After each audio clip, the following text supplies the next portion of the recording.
রাজধানীর খিলগাঁওয়ে আগুন, পুড়ল সমিল সহ ২০ দোকান। করাইল বস্তিতে আগুনে বেশ কিছু বসতঘর পুড়ে ছাই। রাজধানীর উত্তর সিটিতে ৪৭ মালি নিয়োগ করেও রক্ষা হলো না ১.৫ লাখ গাছ। মুখ থুবড়ে উষ্ণতা কমানোর প্রকল্প। প্রকল্প নির্ভর এই যে গাছগুলো লাগাই, তারা সংখ্যার দিকে যতটা যত্নশীল থাকে, সেটাকে কিভাবে সাস্টেইন করা যায় তার দিকে ততটা যত্নশীল থাকে না।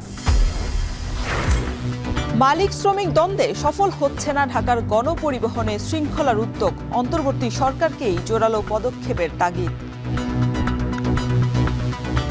এরা গোপনে বিরোধিতা করে আমাদের এই সিস্টেমটার, কারণ এই মালিক এবং এই শ্রমিকরা দীর্ঘদিন যাবৎ, গত 14 বছর যাবৎ গাড়িগুলি কন্ট্রাক্ট সিস্টেমে চালায়। গণপরিবহনটাকে সুশৃঙ্খল করলে কাজ হিসাবে দৃশ্যমান দেখাতে পারবে, একটা ডাই হার্ড সিচুয়েশনের মতো ব্যবহার করে এটা করতে হবে। আর না হলে পরবর্তী জেনারেশন হয়তো বলবে এই সরকারের সুযোগ ছিল কিন্তু করতে পারেনি।